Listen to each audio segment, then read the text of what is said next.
Okay, good afternoon, everyone, and welcome. Thank you for being with us here today. I have a fantastic panel that I'm looking at for experts in the field, who I will introduce in just a second. For those of you tuning in online, we welcome you and thank you for taking the time to be with us here today to talk about the situation on the Polish-Belarusian border and the humanitarian and securitization drama that is unfolding there as we speak.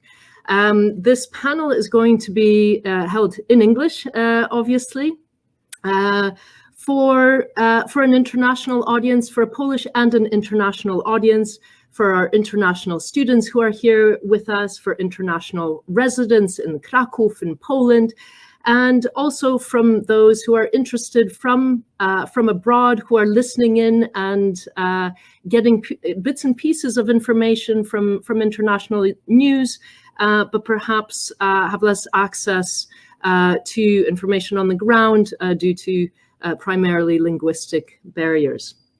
So just to present the panel today, I'd like to note that it's a jointly organized panel hosted by the Global Trends Lab within the FutureSocieties POB at the Jagiellonian University, which is part of the Excellence Initiative of the Research University that we have here at the JU.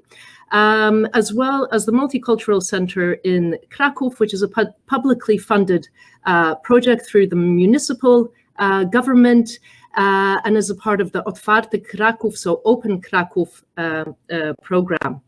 And I'd like to say thank you very much to two people who are not on the screen here today, but who helped to get this panel going, Dr. Magdalena Lisińska and Ania Wilczyńska, who are in the so-called back room here with us today. Thank you very much for your support. Just to briefly say, my name is Katarzyna Przybysławska, and I'll be your host today, the moderator of this panel. I'm both an academic teacher at the Jagiellonian University Institute of European Studies and a team member of the Multicultural Center here in Krakow. It's my pleasure to host you here today. Just a few organizational issues before we get going. I will promptly introduce my panel, or our panel here today, and I will introduce you briefly in turn in the way that you will be speaking as well for the first round.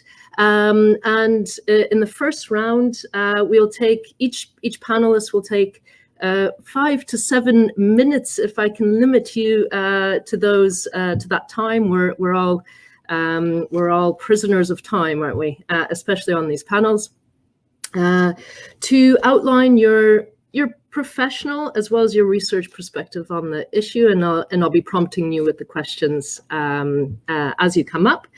Then we will go to a second round of questions that come from inspired by your presentations about the discussion. And that will include you in the audience here today. We can see your comments, we can see your suggestions, we can see your questions, and we would like to very warmly invite you to participate here as much as it is possible through this live streaming. It gives us many possibilities, and it also restricts us. We can't see you, but we can hear you. We can read you. So please post your comments at any point. We'll group them together and we'll try to answer them. We can all see the comments that you post. We'll try to answer them as best we can at the appropriate time. Okay. So thank you for that. So I would like to go on to introducing this panel, and first up, I would like to introduce Dr. Katarzyna Przybysławska, who is a lawyer also the director of the Haliny Nieć Legal Aid Center in Krakow, an NGO that has been working in the field, giving free legal advice to those seeking asylum in Poland for many, many years. Kasia and the Haliny Nieć Legal Aid Center are also part of the so-called Grupy Granica, so the border group who is actively engaged right now in this exclusion zone on the Polish-Belarusian border. So hi, Katarzyna, and I'll go through the panel and then I'll come back to my first question for you, Kasiu. So I'd like to warmly invite and say hello to Dr. Marta Jaroszewicz, who will be second up. Marta has a PhD in security studies, national security, and is assistant professor at the Center for Migration Research at the University of Warsaw, a leading center for the study of migration in this country, and previously a senior research fellow with the Center for Eastern Studies, as well as a project manager for the International Organization for Migration in the Kiev office. Welcome, Marta. Next up, a warm welcome to my colleague, Dr. Maciej Stępka, who holds a PhD in security studies from the University of Warsaw. He is assistant professor in the Institute of European Studies at the Jagiellonian University in Krakow and focuses on issues of securitization. Thanks for being with us here today, Maciej.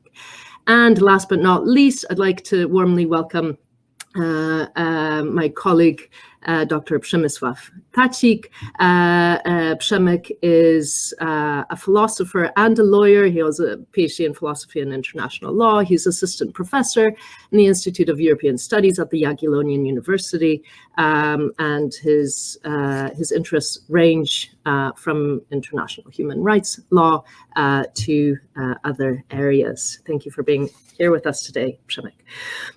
So if I can come back to you, Kasiu, would you be able to briefly, as brief as possible,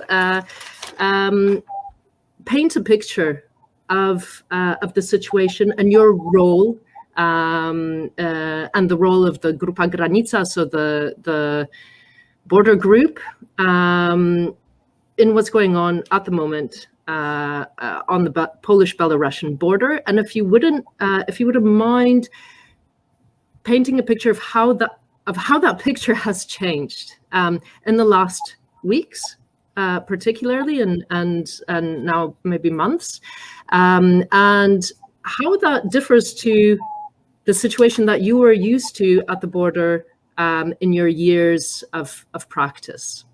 The floor is yours, Kasiu. Thank you for having me. Thank you for organizing this panel on this very topical issue.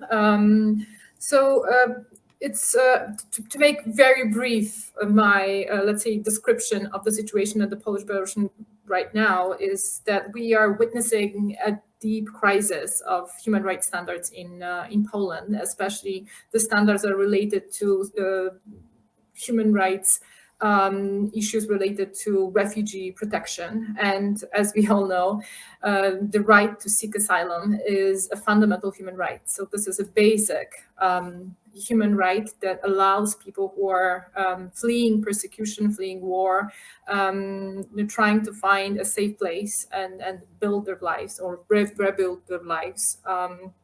They don't have this right now in Poland. And we are facing a crisis that has never been witnessed in Poland. So this is a completely new situation for us. Legally speaking, Polish authorities are in breach of their international obligations. And this is quite, I would say, a clear-cut and apparent situation, especially the rights related to the 1951 Geneva Convention relating to the status of refugees.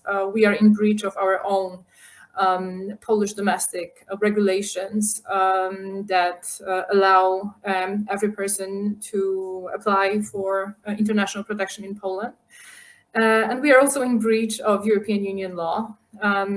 we are not respecting the non-refoulement principle, which is another fundamental clause, fundamental principle within the human rights protection system. And we are facing, unfortunately, a massive scale risk to human lives. So this is a very, very serious matter, one that is extremely difficult right now due to the political ramifications of what is going on. And the securitization of the whole, I would say, dialogue and messaging around this issue. So this is as I said, a deep crisis.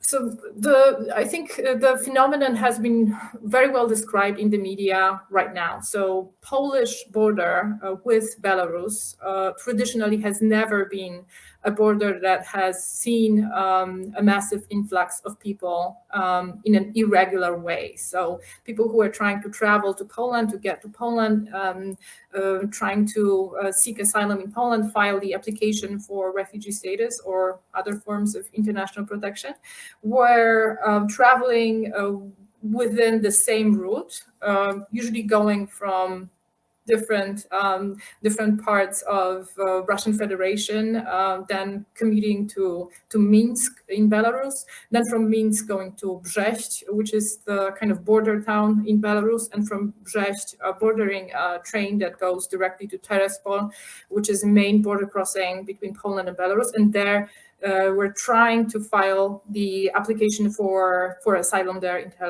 Terespol. So when we look at statistics for previous years and even the first half of this year, 2021, the number of people who are trying to cross this border in an irregular manner is minimal. Some months there's zero incidents recorded by the border guards. In others, we have like 4 incidents recorded. So this was a very, very different situation. And now suddenly, since, let's say, the summer months, we have been observing the statistics. And let's say since May, then June, July, we have been witnessing larger numbers of people who were stopped around the area or along the border, the eastern border. And it was evident from the situation, from the circumstances, that they have not presented themselves at the border crossing, and they have tried to enter, or they had entered the territory of Poland in an irregular manner. Mostly these people are coming from Afghanistan and from Iraq. The same situation was witnessed in Lithuania. It was made clear after some let's say journalists followed the situation of these people and followed their stories, that they actually came to Belarus based on tourist visas, and they had a facilitated access to Belarus from their countries of origin. They were fleeing, and they were kind of faced with an organized scheme of traffickers working within the structures of the government of President Lukashenko in order to get them around the border and get them to enter the Schengen zone through the Polish territory. So this is an organized situation. Nevertheless, these people who are entering Poland right now in this manner, they are trying to seek asylum. They have valid reasons for doing so because they are escaping persecution in their countries of origin. But they have no legal possibilities of entering Poland. So this is the only way for them to actually enter Poland, to enter a safe zone. They don't have any chances of receiving meaningful protection while in Belarus or elsewhere. So what has been done by the Polish side, by the Polish government, when these people have been apprehended on the Polish side, and it has been made clear that this is an organized scheme, this is a pattern they are following, and that the numbers are unprecedented, and the dynamic of these arrivals is unprecedented, then the Polish border guards and the Polish government has decided to simply push them back to the Belarusian territory. And we have witnessed this one specific situation around the border town, border village, really, in Usnarz Górny, where a group of people was trapped, one may say, in between borders, because there was a dispute whether they are in Belarus or they are in Poland, and they were blocked physically from actually moving on to advance into the Polish territory and to apply for asylum, even though they were expressing their will to do so by shouting, writing messages, and trying to communicate in the manner they could that they are actually asylum seekers.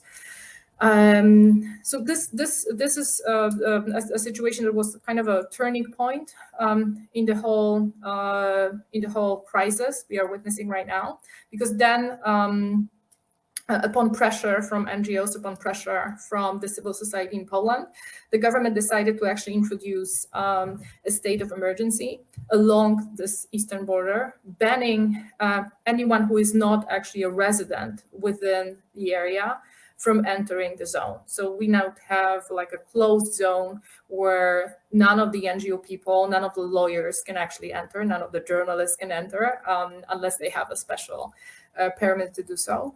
And the people keep coming. So we have more and more people coming through the woods and trying to reach Poland and actually ask for asylum. And the pattern of the Polish authorities, the pattern of the border guards is to apprehend them and push them back. So physically move them back so that they are not within Polish territory, they are outside. At the same time, the Polish government has decided to build a physical barrier along the border. Now we have a barbed wire fence. I think almost all of it is installed. And just this week, a new law has been passed to actually introduce a more solid physical barrier that is supposed to hinder these arrivals through the, let's say, green border. So I think I'll stop here. I just maybe mention what we are doing. I am a lawyer, as Katarzyna already introduced me, working in an NGO that is an implementing partner of UNHCR in Poland. So our mandate is to provide legal assistance to asylum seekers in Poland, and also to monitor the standards, how Poland is actually respecting standards of human rights relating to refugee rights and refugee protection.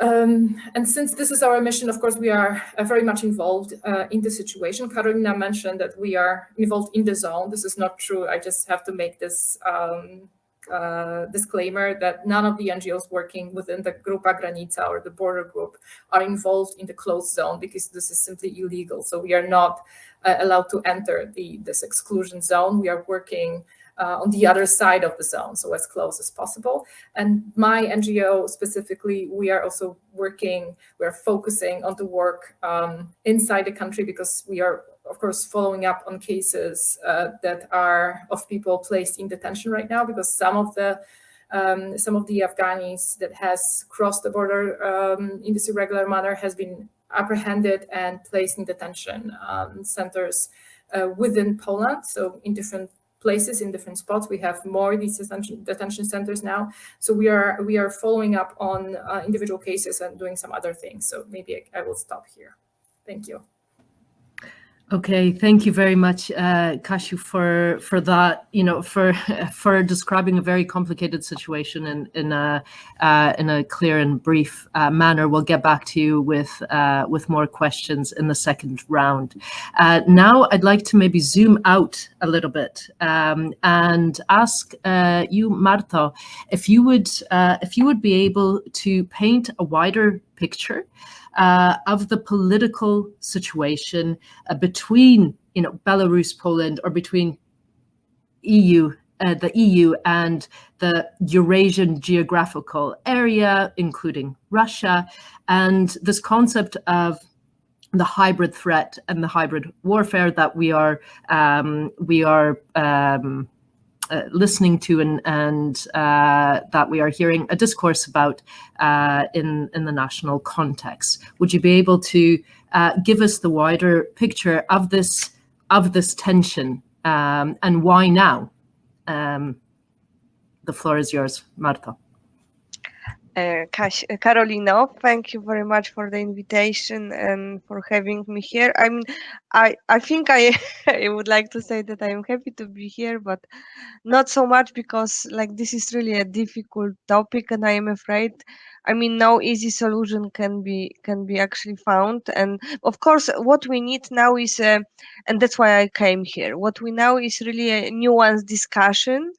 And what I don't like in Polish discussion is that we are trapped either between this humanitarian discourse, either between the security discourse, right? So and that's why also I don't like this word hybrid threat. I will explain later why I don't like it.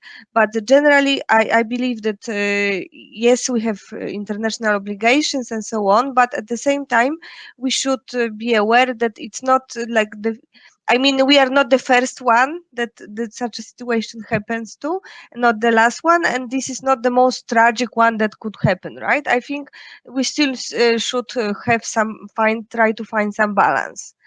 And the balance is that actually it's not like that this Polish-Belarusian border was always safe and secure.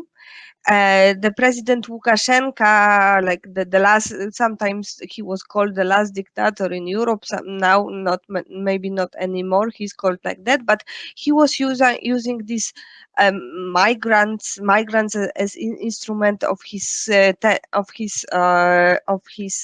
pressure on the EU many times.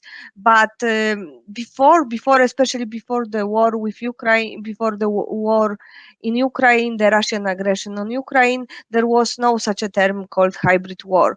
So generally what we were like in 2008, for instance, after the Georgian aggression, after the Russian aggression on Georgia, sorry, we have witnessed around 10,000 Georgians coming through this border to Poland, and like somehow this problem we managed to solve together, right, with Georgians especially, but it was with the assistance then like of the Georgian government, but they were taking more or less the same route, however more through the border crossings. Then like before, during the first and first and second Chechen wars in the 90s, maybe we should be aware that Poland accepts from 70 to around 70,000 Chechen refugees and migrants, right, who were also taking this route. So what I am saying is that it's not the first time. It's the moment. It's the most difficult times in the sense that a lot has been politicized, a lot has been securitized, right? And nobody is really looking. Maybe somebody is looking, but it's very difficult to find a rational solution. There's a solution that could be like respect on the one hand the human rights consideration, on the other hand also the right of the countries to protect its border, right? Which is quite difficult. So this is why it's so serious. It is so serious because this time really we have no contacts with the Belarusian side. Generally, it's like perhaps you remember then even that even in 2015 migration crisis in the EU, it was the EU-Turkey agreement that actually stopped the migration to a big extent. Not the EU, but Italy, for instance, used to negotiate with Gaddafi over different migration agreements and so on. But here we, like the Belarusian side is really are over any control, right? Any discussions are not possible. And it's that's why also even there are no discussions about like humanitarian issues, right? So the humanitarian organizations are not allowed to visit. Also also international organizations are not allowed to visit the border on the second side, and the Belarusian society cannot really, like in Polish case, cannot really react as well because of the repressions towards them from the side of Belarus. But still, I believe okay, and what else? So it started in June, July. It was the moment when maybe you are aware, maybe not, that not so only a year ago we have actually signed, the EU signed a readmission agreement with Belarus, and it was supposed to enter into the force this year, right? Before there were only bilateral agreements between, for instance, Poland and Belarus, Poland and Lithuania and Belarus, and so on. So so this agreement was supposed to enter into force, and then Belarus suspended this agreement. Nobody knew what it means because there is no such a procedure as suspension of readmission agreement, but then it happened. And so it turned out that like Belarus lifted visa regime for a number of countries, including Iraq, mainly Iraq and Syria, and opened many avia channels with those countries, right? And then at the beginning, in June especially, it was Lithuania who was mostly affected. At the beginning, Lithuania was allowing all the migrants kind of to enter the country, right? And so far, I think they accepted around 4,000 people. Correct me if I am wrong, because I didn't check the last numbers, and they are really changing quickly. And but then Lithuania starting to change the law, and this is the discussion, right? That I am not a lawyer, I am a political scientist, but this is the discussion. So generally that is currently ongoing, whether these are pushbacks or not pushbacks, whether they are legal and illegal, whether you can change the law this way or you cannot change. But Lithuania was the first country that changed the law. So like they started not accepting or refusing those migrants to enter the country, right? And then Latvia, the second country, did the same, and then the movement started to redirect toward Poland, and now this is the Poland that is the first country, the most affected country, right? I would say so. And what else? I'm not sure about the numbers, right? Because as I said, we have no really like independent monitors on the other side, right? So we cannot really say what is happening in Belarus. All we know, these are like some comments, information from our colleagues, at least what I have from my Belarusian colleagues and so on. But this is not really like the fully fledged monitoring. But I still believe that it's not such a big. These are not such a big numbers, and this situation could be really solved in humanitarian and secure way. But what is needed, certainly what is needed is the fifth. Now we are calling it a fifth wave of sanctions against Belarus. I mean, because Lukashenko is hoping really that they may sell those migrants and kind of play another game with the EU. Maybe he will manage to do so because he knows very well that EU is very prone to this migration pressure, if I can call it like that. But like the fifth wave of sanctions is really needed, because otherwise he will think that he really wins. So what we need now is really to pressure the other EU countries and the European Council to start discussing the fifth wave of sanctions. Thank you. Okay, thank you very much, Marta. And just a follow-up question from the audience, and I'll take it because it's a short and concrete question, talking about the influx of Georgian immigration after the war, and just to be precise on the year and the time frame when that happened. I cannot tell you that. I think it was 2008, 2010.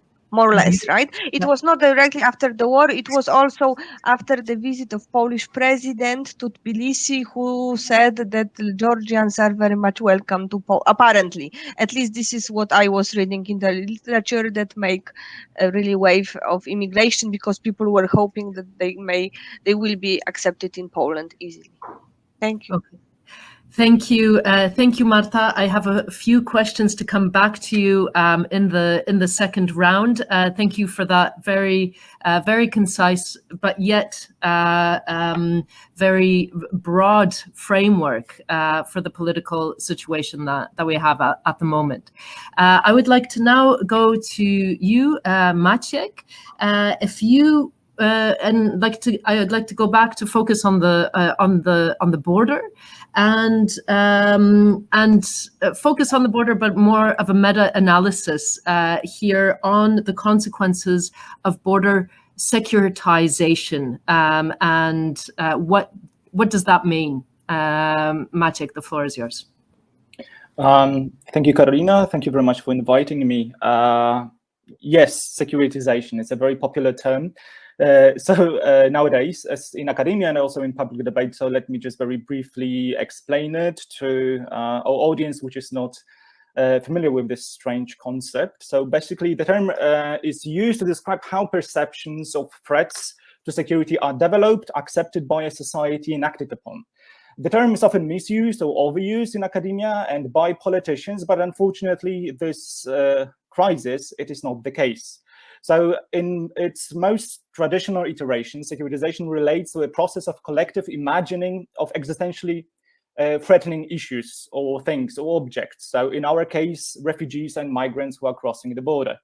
At the same time, it is about mobilization of extraordinary measures, for example, military measures or introduction of state of emergency, which should allow us or the government to remove this threat from the face of the earth and continue with our lives. Again, this is something that we can see quite clearly on the example of the current crisis. So these definitions and these measures have to be accepted by society, which agrees with the definition of threats, which legitimizes security measures. And unfortunately, also, again, the recent polls show that Polish people, at least in 46%, agree with the government regarding the state of emergency. More than half of Polish people are against helping migrants on the Polish-Belarusian border. So this construction of security may serve many different purposes.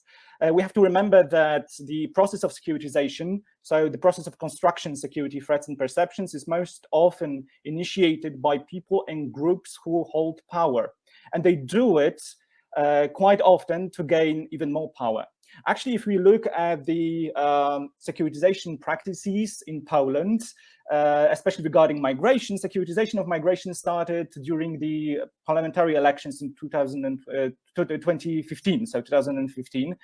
And the first major securitizing move was, the first major securitizing proposition was introduced by no other than Jarosław Kaczyński, one of the most powerful, if not the most powerful politician in Poland. At the time, he proposed some sort of framing or definition of migrants who carry parasites, protozoa, cholera, and other dangerous diseases who will be, and deadly diseases who will be dangerous for Polish people and European people. Back then, in 2015, Law and Justice Party and other right-wing parties really opened the debate for instigation of fear and resentment towards migrants, and they gained in Poland, and they gained a lot of votes. This rhetoric actually worked, and it's still working. Parties all over Europe, such as Law and Justice, infuse public debate with security narratives, which keeps them in position of tough guys, of tough protectors who will do everything to shield Polish Holy Land from illegal migrants. And this is actually something that we heard from our Prime Minister, Mateusz Morawiecki, in the Polish Parliament.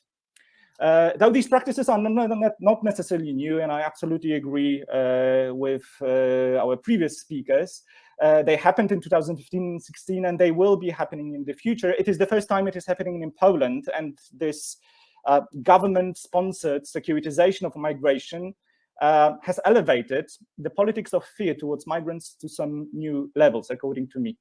So let me focus on 3 intertwining elements, which I believe that are interesting from securitization point of view. So the first one is instrumentalization and weaponization of migrants, something that has already been discussed in this panel. But I think that there is this, maybe it's a little bit controversial, but there is this perverse symbiosis between two regimes that are on both sides of this crisis. because we witnessed very shameful securitization and a very shameful radicalization of discourse and of migration for political purposes, and it is actually serving both sides.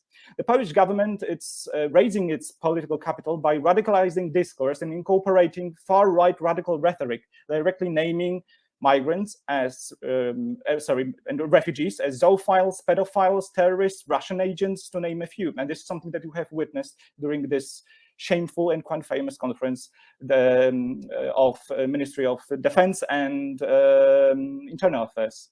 When we look at 2015, this type of language could be seen mostly in the darkest corners of the internet and was monitored by counterterrorism units and in Europol and other security agencies as an example of hate speech. We have to keep in mind that this is government, not some internet troll that is committing to this kind of discourse. This marks the crossing of a very important psychological barrier and discursive barrier that may lead to further dehumanization, discrimination, and violence towards migrants and everyone who is described in terms of so-called other, however defined, in terms of political preferences or anything else. Another very important issue from securitization point of view is hypervisibility and invisibilization of migrants. So on one hand, we see migrants who are extremely visible in the public and media discourse.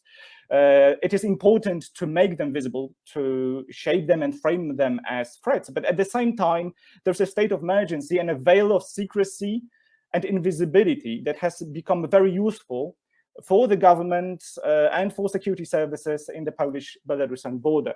So the state of emergency has become a powerful instrument in the hands of the government, claiming ultimate control or almost ultimate control of information flow and activities within the area. It is also very important from the securitizing point of view. The element of secrecy is also very important from the securitization point of view, because the securitizing actor, who in this case is the government, can claim anything without sharing any particular knowledge. So we have knowledge, we know that it is horrible, but we are not going to share it, or we are not going to say what is the origin of this knowledge that makes migrants and refugees threatening. Another very important element that connects to this invisibilization and state of emergency is some sort of camp-like reality that is deployed in the Polish-Belarusian borderland. We have a zone that is filled with fences, security personnel, equipment, all designed to contain and control people who engage in any type of activity, any type of mobility, especially for humanitarian purposes. So we have a special space that is created on the Polish-Belarusian border where seeking refuge, asylum, and acting in a humanitarian way has become categorized as, for some, as unpatriotic, and for others as bluntly illegal.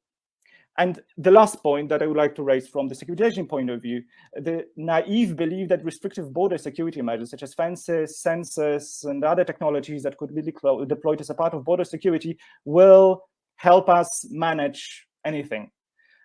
These walls and fences that are raised by numerous countries, they do not really allow to manage migration. They will just foster criminal activity, transborder crime, and human smuggling network. They will increase innovation, but they will certainly will not allow the government to control migration in a meaningful way. They have to stop. The fences are supposed to stop people from seeking refuge from war. It is not feasible. People who are seeking refuge from war will always find a way, and hopefully will always find a way to find this refuge. And it has been bluntly visible during 2015 and 16 migration crisis, or so-called migration crisis. So the elevation of fences and permanent structures will not help refugees, will not help Polish people, will only contribute to political clivages between Poland and Belarus, and make the border region a battleground for two governments, for Jarosław Kaczyński and President Lukashenko. We have to remember that elevating fences and structures like this will draw resources from our budget, resources that they do not have. So I would like to finish with just paraphrasing a very famous sentence that is used often in critical security studies, in critical border studies, that borders and walls, or more restrictive borders and walls and fences, just create a market for ropes and ladders, and they will not certainly help anyone in this crisis. It is not the solution. Thank you very much. Thank you, Maciek, for that intervention that you had there. I think the borders are also very symbolic in nature, and that's their power, isn't it?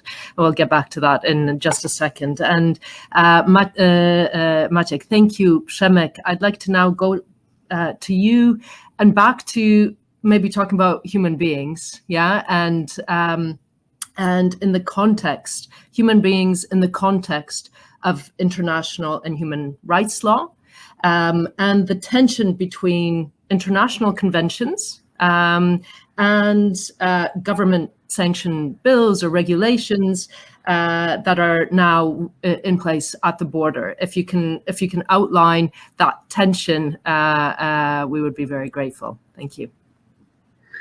Thank you very much, Katarzyna. Thank you very much for inviting me to this panel. It's a great honor to be with you today. Well, the subject that we are discussing today might be looked at from various points of view, of course. What I would like to do in my brief presentation is to look at it from the point of view of international law mainly. And of course, Kasia already gave you some clues as to how international law functions in such cases. But rather than concentrating on what should have been done by the Polish government in the light of international law, or how international law was breached in a case of migrants or refugees, I'll come back to this distinction later, at the Polish-Belarusian border, I would rather like to show you how international law is ineffective in cases such as these. And of course, it's not that we are discovering America here. It's something that has been written, almost routinely deplored by lawyers all around the world.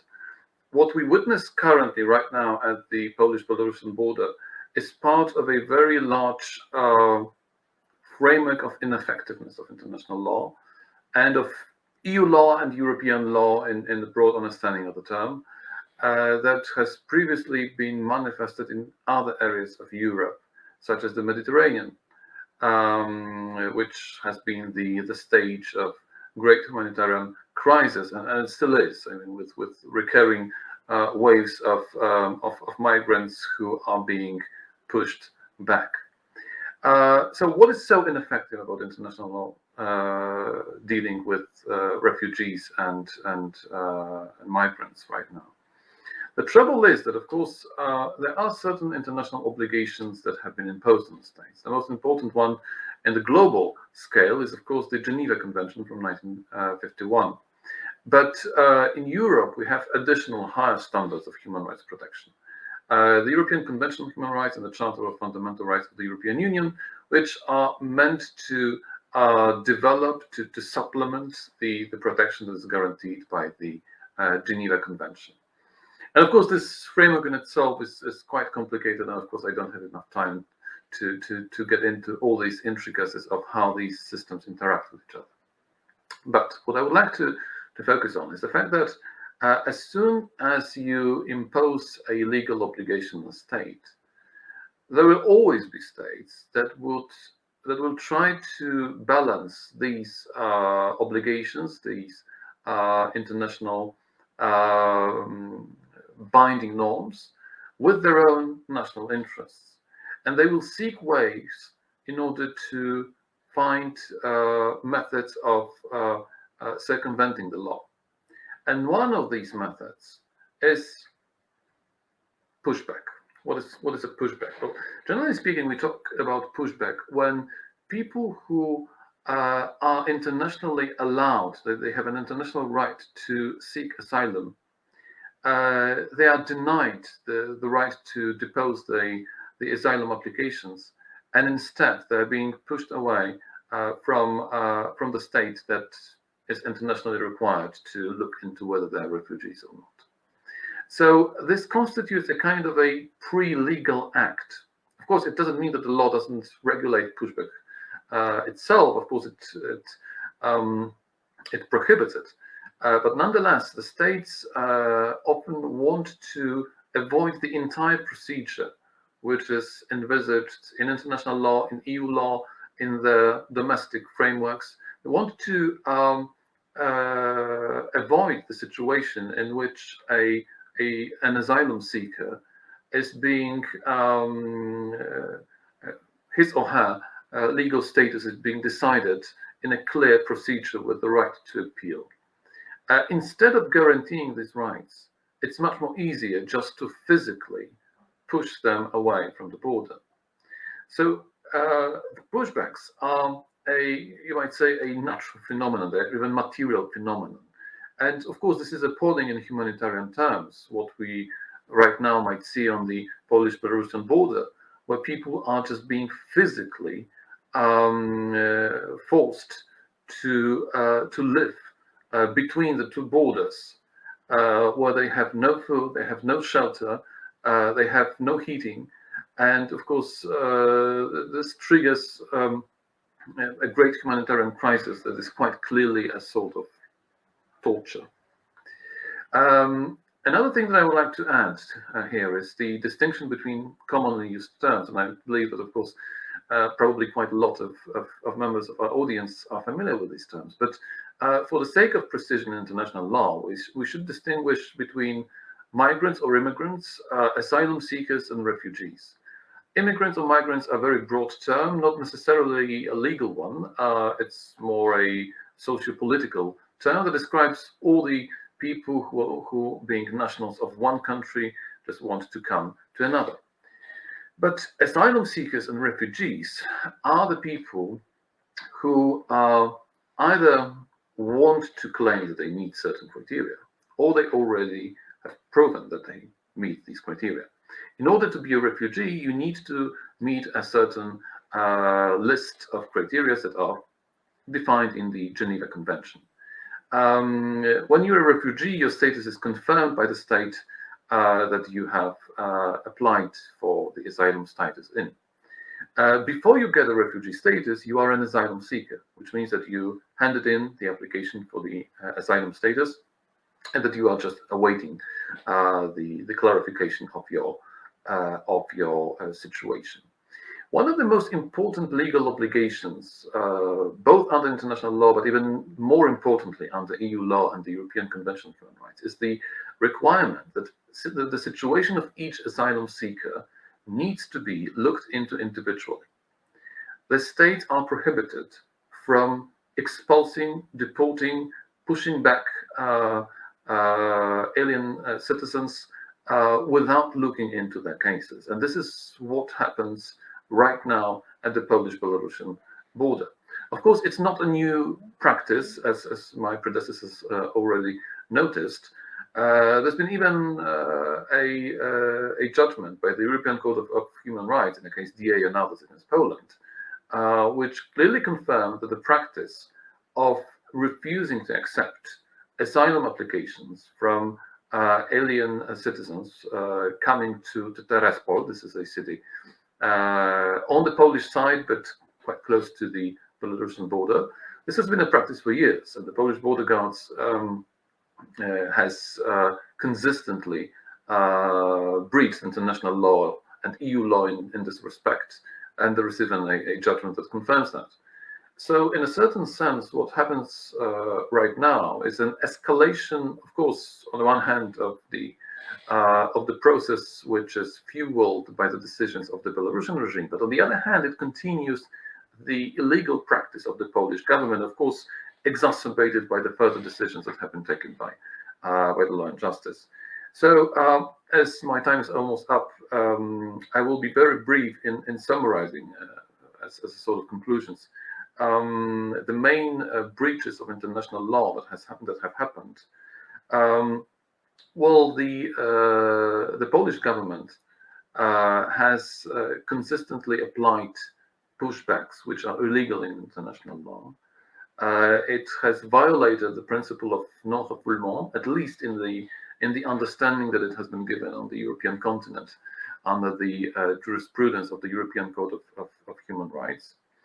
It has also violated the convention itself and the Charter of Fundamental Rights. and it adopted appalling legal acts, substatutory and statutory acts that right now make the successful deposition of asylum application dependent on whether the applicant has crossed the border legally or not, which is in manifest breach of international law. So to sum up, we live in a situation, not only in Europe but in the entire world, where refugee law is quite clearly insufficient in order to regulate what is going on. There's a number of loopholes which might be quite easily used by the states. And to make the situation even worse, the system of sanctions is very, very weak. Even in Europe, you might see that even though it might seem that we dispose of very powerful sanctioning methods like the ones that might be applied by the European Court of Human Rights or the ones that might be applied by the EU. But what can we see in this case? Of course, the European Court of Human Rights has been involved in imposing interim measures on the Polish government. The EU is perhaps more silent on the case, as it is, as you might know, shamefully skeptical of, well, let's say, promoting humanitarian issues in relation to migration. But the worst thing right now is that the Polish government, who breaches EU law and international law in many other fields, not only in the field of migration or refugee law, is a player in the field that can hardly be contained. Poland has refused to respect EU law in many fields. So right now, the international community, the EU, and the Council of Europe might simply lack sufficient measures in order to force, or at least to entice Poland to respect its international obligations. And of course, behind all this wall of paragraphs, all these walls of laws, there's always the concrete issue of human suffering, and the situation that the migrants or asylum seekers on the Polish-Belarusian border are in right now is properly Kafkaesque. This is a situation in which they are nowhere. They are just like the famous Italian philosopher Giorgio Agamben named it. They are just bare life, excluded from both states and living a very a terrible life in deprivation of basic means of subsistence, just between the two countries that do not want to accept them anyhow. So this is not only the crisis of respecting international and EU law, but it's also a crisis of international and EU law themselves. Thank you, Przemek. Kafkaesque, I think, is really the appropriate word for it, or term for it. I see that we have quite a few comments and questions from the chat, and what I'll do, I'm going to group them together. Brett, your question is very good, and I'm going to group that with Anya's question on the future, and I'm going to leave that to the third round, and hopefully that round will be maybe a bit more, well, can I say positive, or maybe hopeful, or at least pointing to the future, or at least realistically pointing to the future.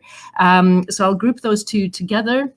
And your question, Martin, is a very good one, and I'm going to group that question with the question that I have for whoever wants to answer it, actually, from the panel. And Ina, we will get back also to this European level in this round and the next round. And so I want to just pinpoint a few questions, concrete questions for you. And the first one, going back to you, Kasiu, I would like to ask you maybe a really banal and naive question. Why? So in order to ask for asylum, the person, the people, the migrants who are wanting to do so needs to, in regular cases, go through a port of entry. Yeah. Why is this not possible at the moment? Why are the port of entries not possible? And where do we get this nuance between irregular migration or regular routes for claiming asylum? Can you pinpoint that?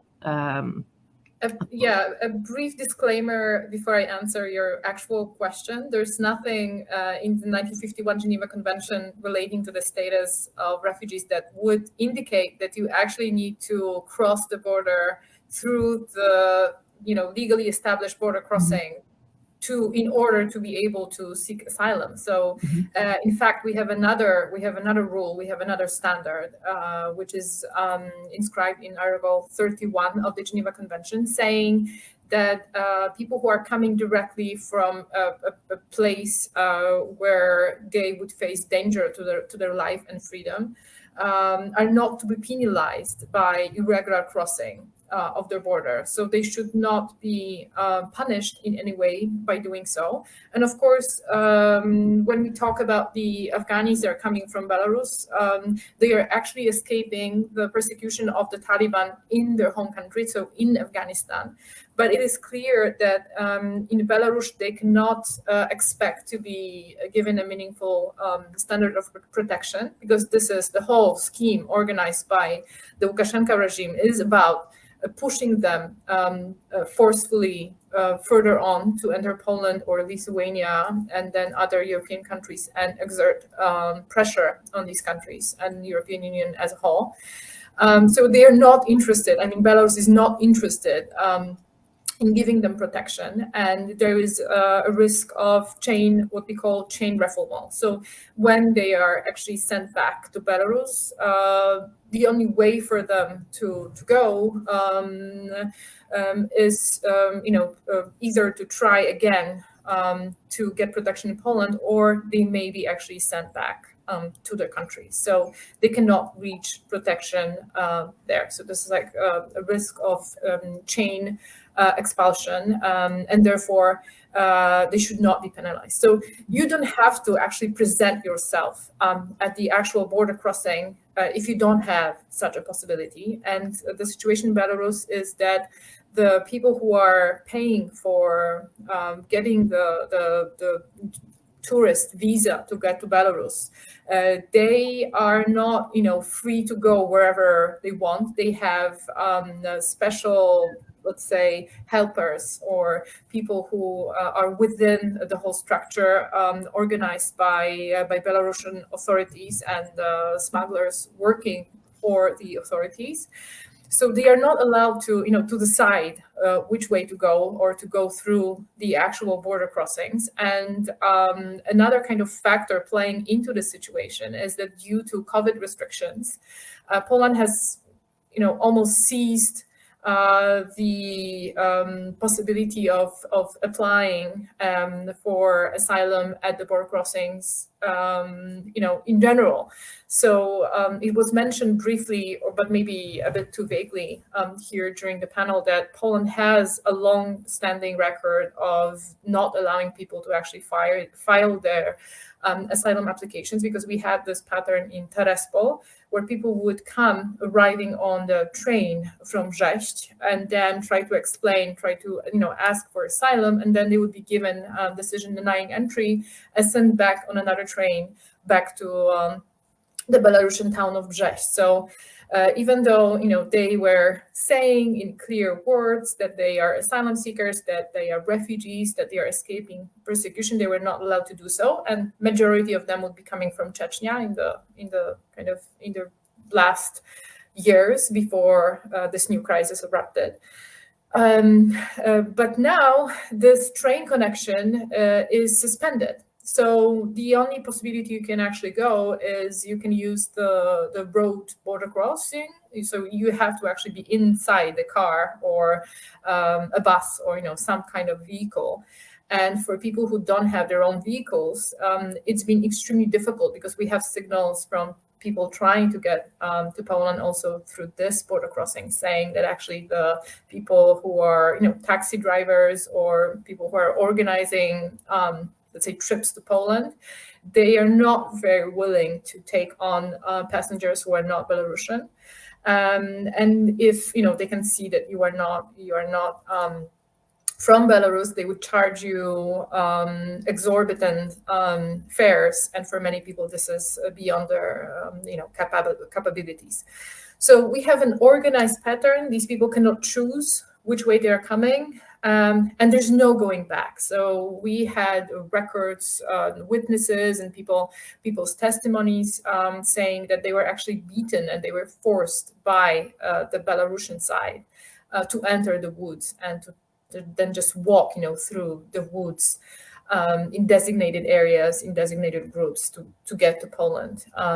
So that's why this whole situation is a vicious circle, really, for the people. Thank you. Thank you, Kasiu, for that intervention. Marta, I would like to go to you for a second and get back to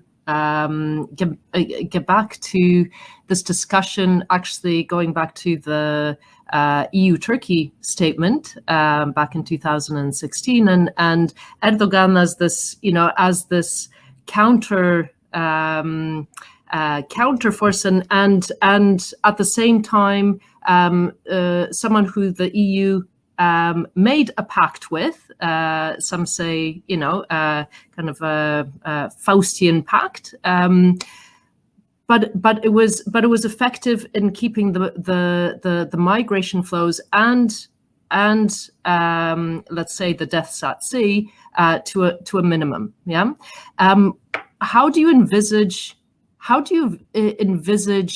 this situation ending? Who can be on the other side? You've mentioned that Lukashenko is not going to be that partner on the other side, and so who can Poland and the EU talk to on this on the other side? Who's the interlocutor on the other side beyond the sanctions? Yeah, that you say and you mentioned need to be applied onto Belarus.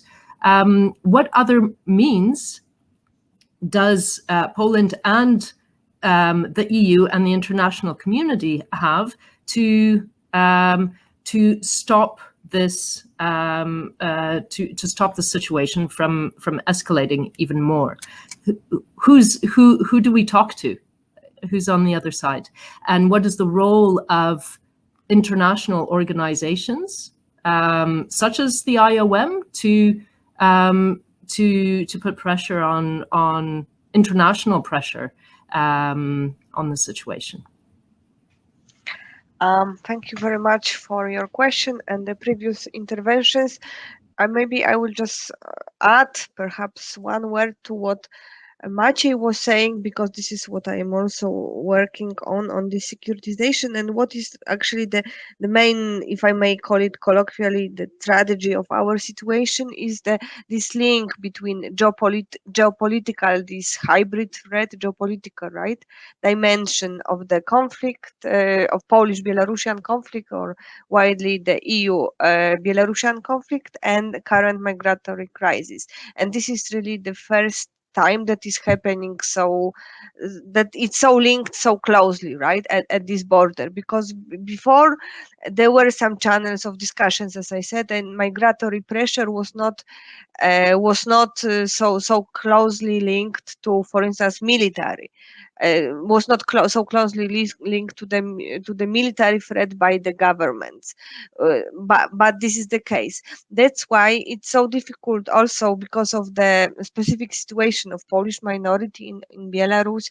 We should remember that Polish is the biggest, Poles are the biggest ethnic minority in Belarus, and the Angelika Borys, Andrzej Poczobut, and few other members of Związek Polaków na Białorusi are still in prison. So like the representatives of the representatives of this Polish minority are kind of hostages, right, to the Belarusian regime. So it's very difficult for Poland to start any negotiations before those people are released. It's actually not possible politically, to put it bluntly. But I think that after this fifth wave of sanctions, as I said, I'm hoping, and this is not really to Poland or to Baltic states, it's more the southern countries that were like either maybe not so interested in the east, right? Either maybe they had some economic interests, for instance, in keeping economic turnover with Belarus. So it's more to other countries than, let's say, Central and Eastern Europe, and ask them really to put it to treat it seriously and to put it on the EU agenda. Because maybe if you listen to the international media and so on, I mean, of course there are many, I mean, they started to appear some media coverages, but I would say it's not enough, it's not a lot still. I'm not sure if an average Italian, Spanish, or I don't know, I'm not saying Italian citizen, I'm saying even a parliamentarian, right, Spanish or Italian, will not what is happening here. So I believe that there will come a moment when such negotiations are needed, and I think it's important, right? Because I mean, it's very difficult, it's very unstable not to have any contacts with a neighboring country, right? I mean, because this is risky also in sense of other, I don't know, not only the humanitarian disaster, but also like ecology and so on and so on. I mean, it's not possible to keep living like that, but it won't be Poland or Lithuania that will start those negotiations with Belarus. And on international organizations, and this is quite tricky.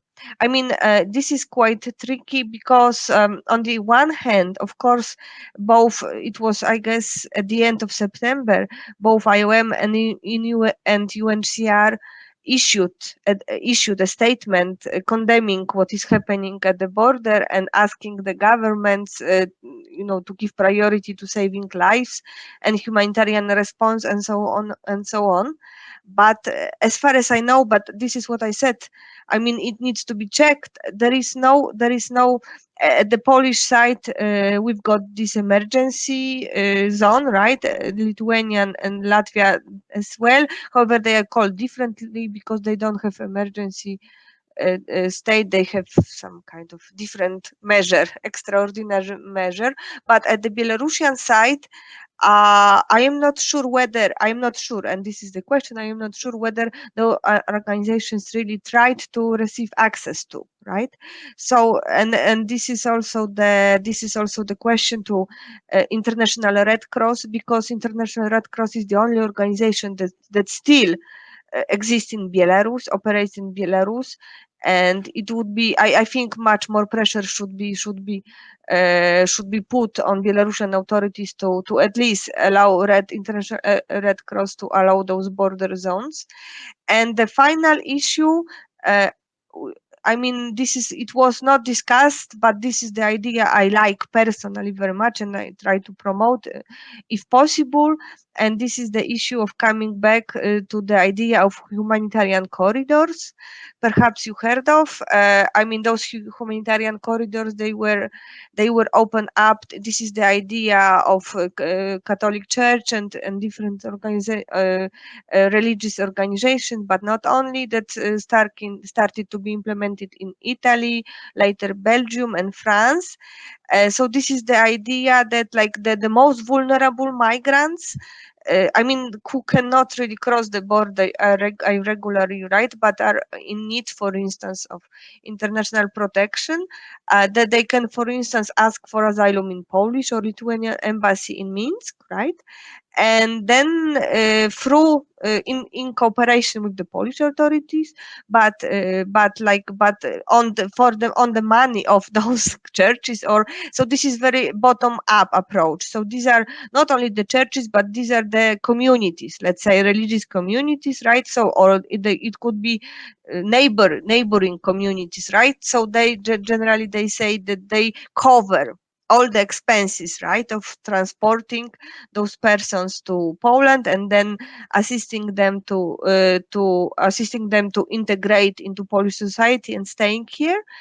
And I'm maybe I'm mistaken, but I think it was around 3,000 people in Italy who came to Italy, right, through those corridors. And I think it would really decrease the humanitarian crisis, right, at the border. There's, especially because what we are witnessing, these are mainly those photos of children, right, and women like freezing in the forests, and like these people, they should be taken care of specially, right? And this is quite, I think, acceptable for the Polish society, because firstly, this is the Catholic Church. These are the Catholic Church that already officially declared it will take care of this channel, right? And so this is the first thing. The other, that financially it's not a burden for the Polish state. And also in terms of like, yeah, Poland is still kind of quite a traditional and Catholic society. So I believe that this is the way that, like, because these are the global inequalities. International migration is a complex phenomenon, and I also understand the Polish society may not be ready, kind of, yeah, because this is really new for us and so on, but it will not go away. I mean we need to learn to live with international migration, and this is one of the modes that could like facilitate kind of this transition. And the final maybe comment on this on walls and so on. Yes, of course. I mean, and this is what I am also writing all the times, and this is what literature is saying. The walls are needed more for ourselves, right? So we believe that with the walls we are safest, right? Safer, right? Kind of, because this is what Habermas is saying, that we are like trying to make sure that our way of living is secure, kind of, right? So this is important for our internal cultural borders to kind of to be protected, right? But like in real life, so this is about identity and so on. This is what we can discuss. Of course, such a discussion should continue, and it won't be an easy process, right? But like physical borders don't stop migrants. So, and what is the another dilemma now, right, is the what we are doing, like, as I said, so this is like that Lithuania closed its border, Latvia closed, now Poland is closing. So the migrants will redirect, right? And they will redirect possibly now to Ukraine.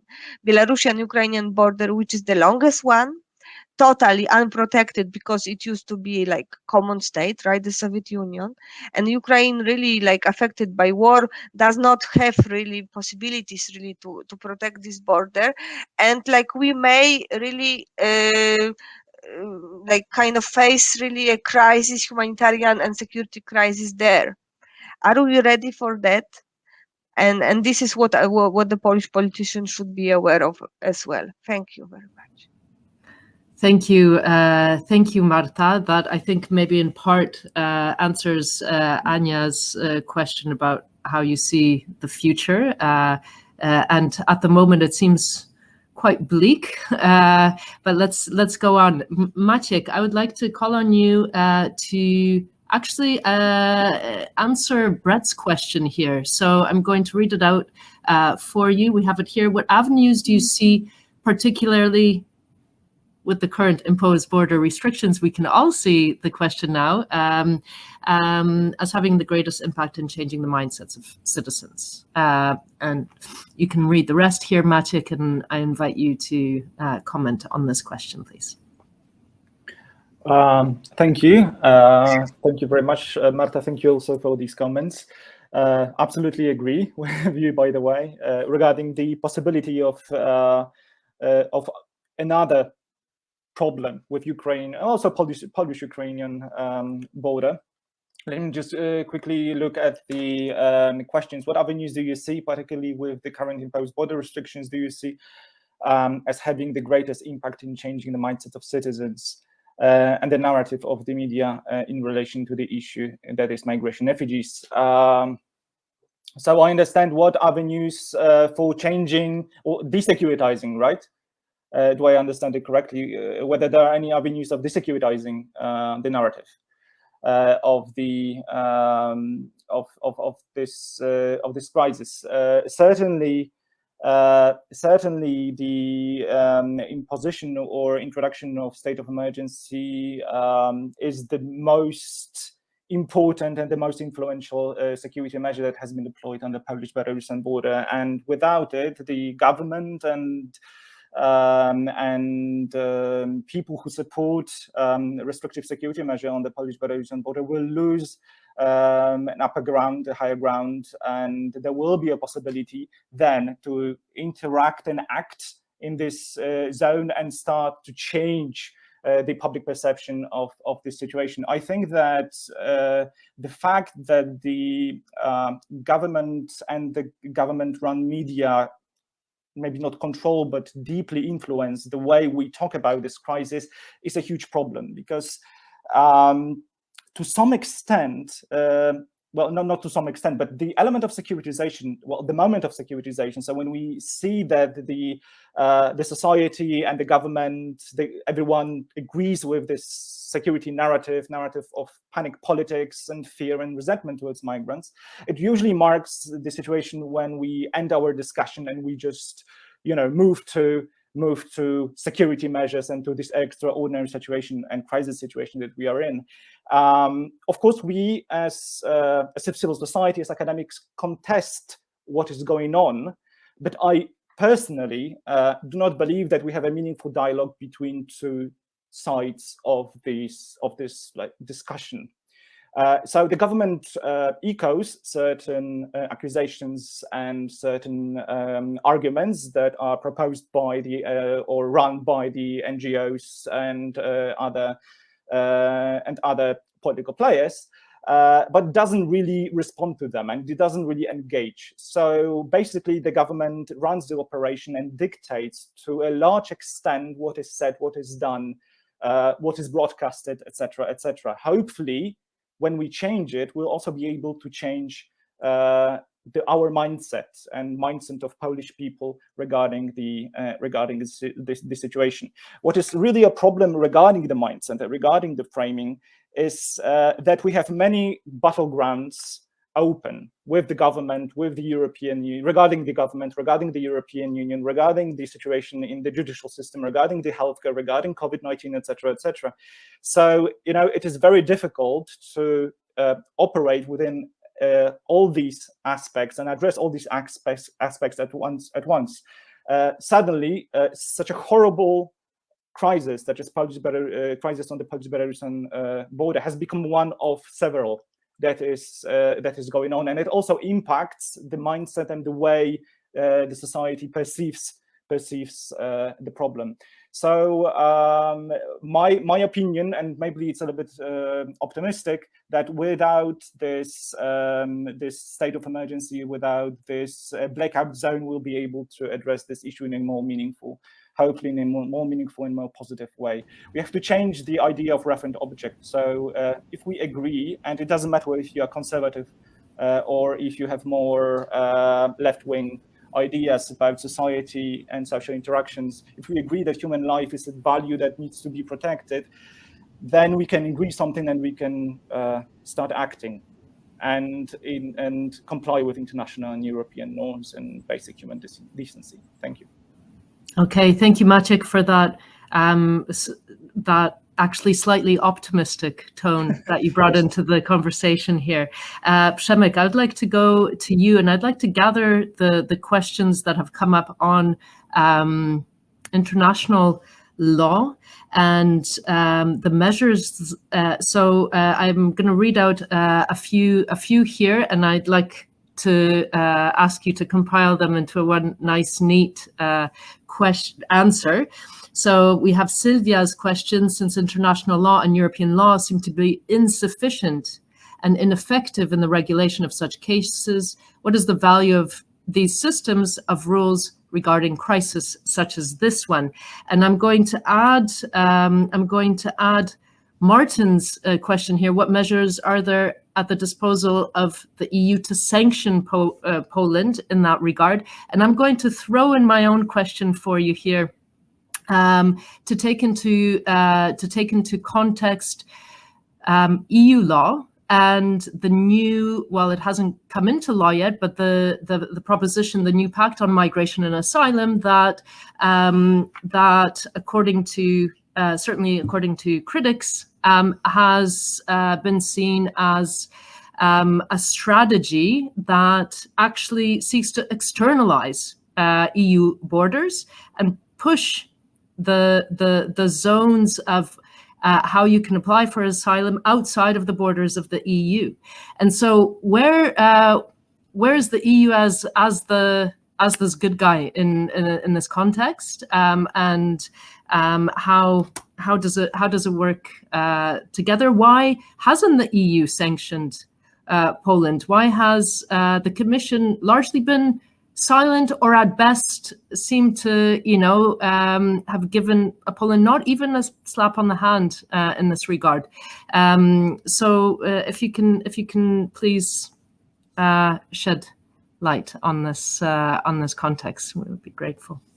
And then I'll end off with another last question for you, Kasiu. Okay. Well, Karolina, thank you very much for this compilation of all the questions, and big thanks to all who posed the questions. Before I answer that, let me just toss in just a very brief idea about the question that you, Karolina, discussed with Kasia, namely the requirement, or the reputed requirement, of the asylum seekers to depose applications at the border crossings. Indeed, the Geneva Convention doesn't require that.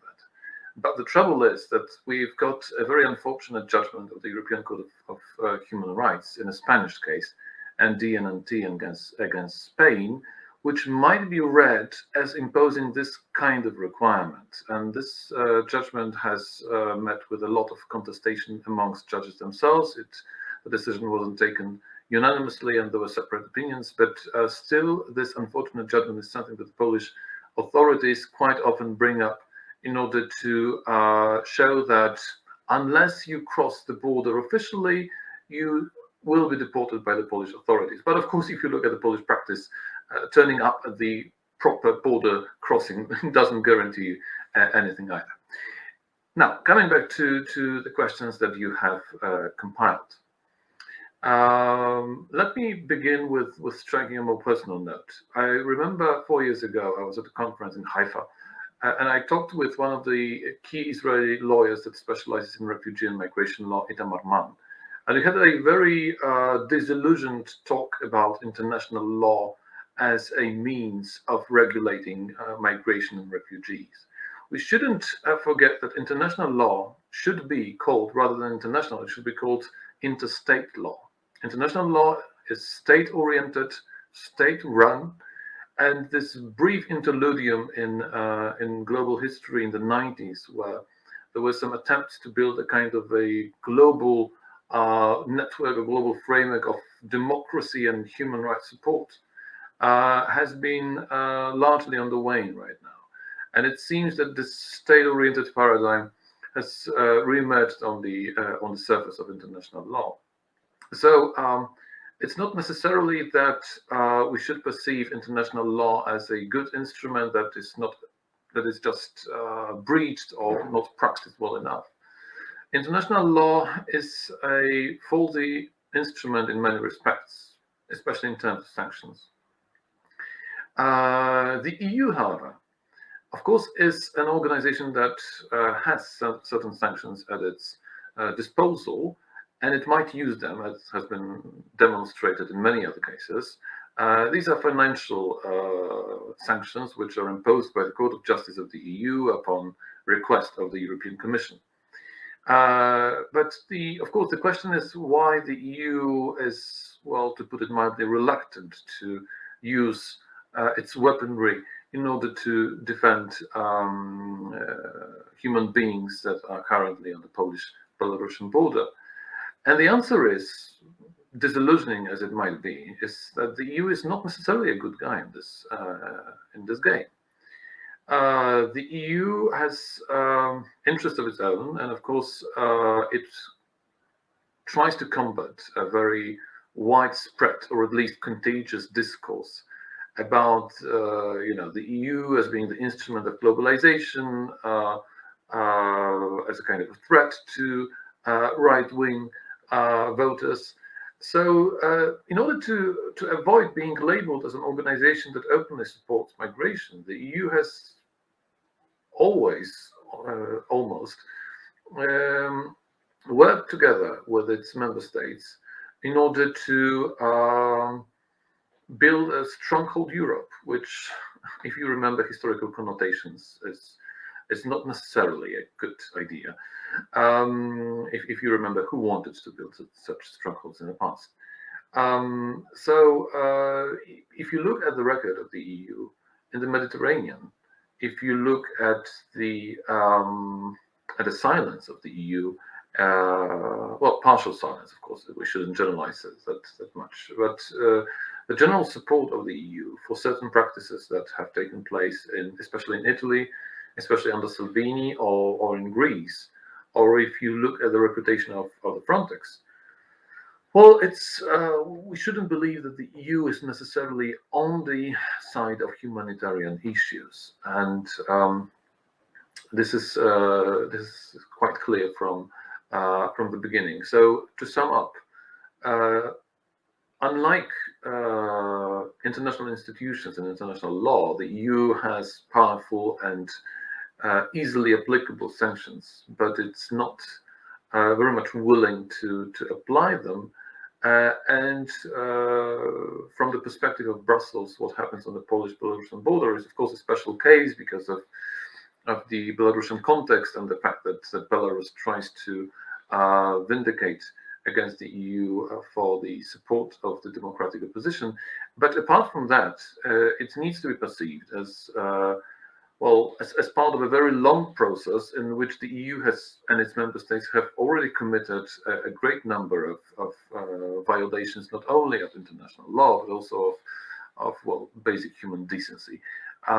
So in this respect, I believe we should look at the EU with a much more sober manner.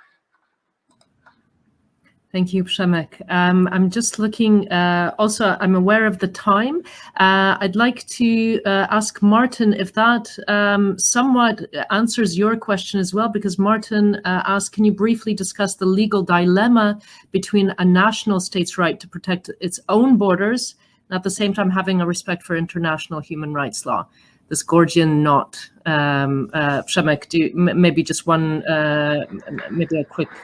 Just to add one provocative idea. I don't believe that the states have the right to protect their own national borders. They do so. They believe that they have this interest, and of course there is territorial integrity, which is protected in international law. But you can dispute whether states themselves have actually this sort of positive right. The fact that, of course, they perceive it as part of their national identity, protection of security and stuff like that, doesn't provide any kind of good answer to this dilemma. Of course, if you look at it from the historical point of view, I mean, Europe right now benefits from a very, very long period of dominating over the world. And right now, when it is a very rich region of the world, it just wants to shut its borders for the rest of the world, saying that, okay, this is our world and we are not going to share it. So in purely historical and humanitarian terms, this whole idea of protecting national borders requires reconsideration, I guess. That is very controversial. Przemek, thank you for throwing that in. You know, the right of states to declare war is the jus belli, is considered to be one of those foremost and last rights that a state has. Thank you for throwing that in there. If anyone in the panel would like to actually react to that, that would be great. Kasiu, you have all of you, maybe. Kasiu, you have your hand up first. I'll allow you, I'll give you the floor. And I would also like to ask you to answer the question of how you see the future here, from your perspective, also on the ground, the near and maybe not so near future. Yeah, actually, a quick kind of reply to what Przemysław was saying earlier in reference to the earlier question concerning the unfortunate judgment of NTND against Spain, because I have to make here a point that I disagree with you. I mean, this is an unfortunate judgment, but the situation and the state of facts in NTND is completely different than in Poland right now.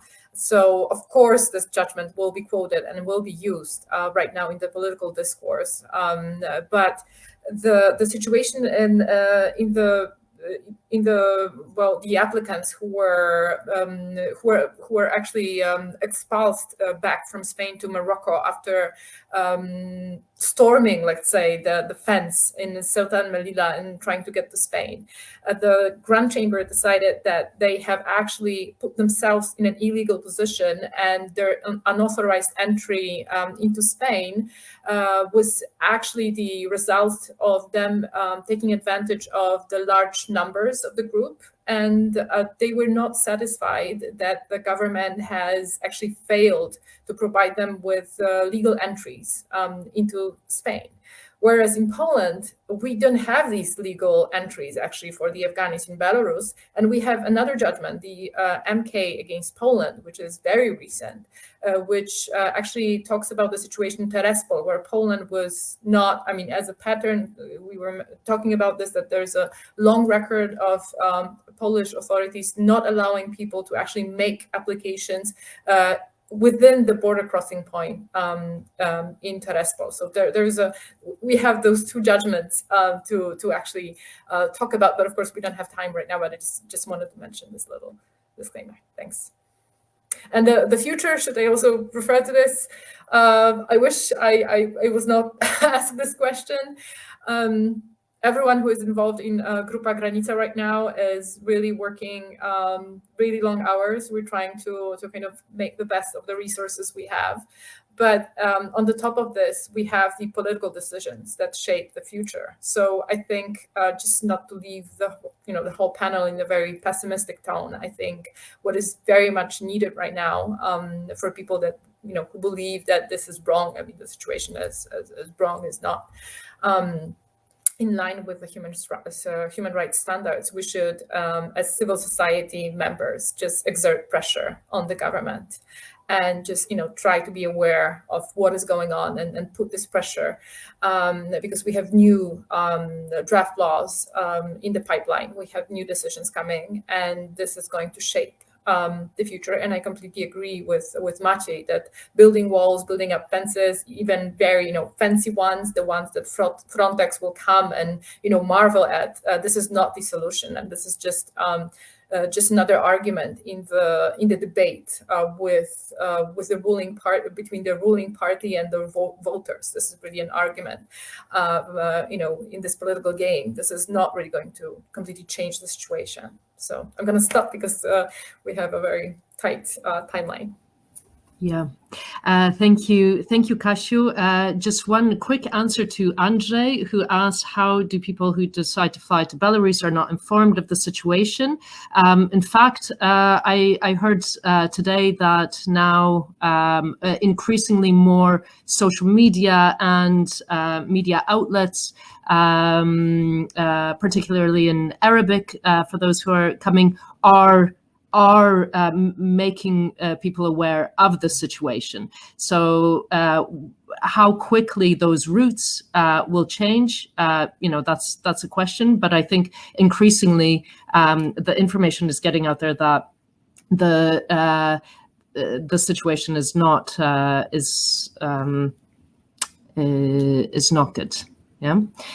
So thank you, Andrzej. I will be wrapping up here. If anyone from the panelists would like to give one more, just your last parting thoughts for us today.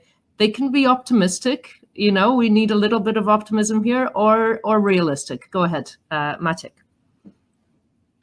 Thank you. Just to add something to what already Przemek said, we are just days before the European Council, and why the European Commission doesn't react? Because they are waiting for the European Council. Migration and situation on the Polish-Belarusian border will be on the agenda. 13 countries already supported legalization of pushbacks proposed by Lithuania, so including, of course, Poland. So it's a discussion behind closed doors, and we'll see how the conclusions will go. Some senior officials already say that the word pushback will not be in the conclusions, but this item will be discussed. So the European Commission waits for the European Council. So this is the first thing. And the other thing is how the institutions will react. Well, we have seen how they reacted during the migration crisis of 2015-16. The European Parliament will be trying to foster a more humanitarian-centered discourse. The European Commission will be managing risks and political pressures. So it will be intervening on the borders, but mostly through its financial and agency-oriented resources. The Council of the European Union will be always security-oriented, with states shouting national security / protection of borders, because this is how they behave normally. So this is what we can expect in a very simplistic way from the European Union. And I'm with Przemek. The European Union is not always the good guy here when it comes to especially securitization of the borders. And maybe it will sound, and this is my comment on the future, maybe it will sound a little bit too realistic, but I think that at least some European politicians are relieved because the Polish government is handling the situation horribly, but it is handling the situation for them. And it can be controversial, but they are kind of handling the situation, right? Because we do not see the marches of migrants going from Poland to Germany, and some of them may be quite happy because of this situation. I'm not, but some of the European politicians may be. So we'll see how the European Council will go and see how they approach this problem of legalized pushbacks. If it's an oxymoron, I know, but this is what will be discussed. Thank you. Okay, in that case, I'm going to end off on maybe a slightly optimistic note, and I'm going to take inspiration from what Ina has posted here to think about what we can do as citizens. She says, I think sanctions is not the only way Europe should be involved. We need a better informed public debate in Europe as well. And so I would maybe like to take this last chance as moderator to call on you to spread that debate across Europe. Obviously, this is not the only situation that we have on the borders, on the European borders. But I would agree also with Ina, your previous comment, that it's a European issue. It's not just a Polish issue. It's very localized at the moment, but it's a European issue. Okay, so what can we do? Well, first of all, I think we can gather the information and the knowledge and start putting pressure from the bottom up on politicians on different levels to be able to somehow deal with the situation for ourselves, for us as citizens, and beyond. So I would like to thank you very much, all panelists, for being with us here today. And I'd like to end off also, and all of you who have joined us here today. Thank you for your comments, for your input, and I would like to end off with two things. One is that you can also support initiatives on the ground, such as Kasia's and the Grupy Granica and other initiatives that are around Europe. And that's one way that you can help. And also, just last parting word, a quote that I always keep in mind from some random interview with Orphan Pamuk some time ago. And he said something to the extent of, "I have very little hope, but no resignation." So I'd like maybe to keep that in mind for us today. And thank you again to you, Marta, you, Kasiu, Maciek, and Przemek, for being with us here today. And that's all the time that we have here. And if you'd like to get in contact with us, please do so through the Multicultural Center, to Haliny Nieć, or to us directly. We'd love to answer your questions in private. Okay, thank you very much, and have a good evening and weekend. Thank you.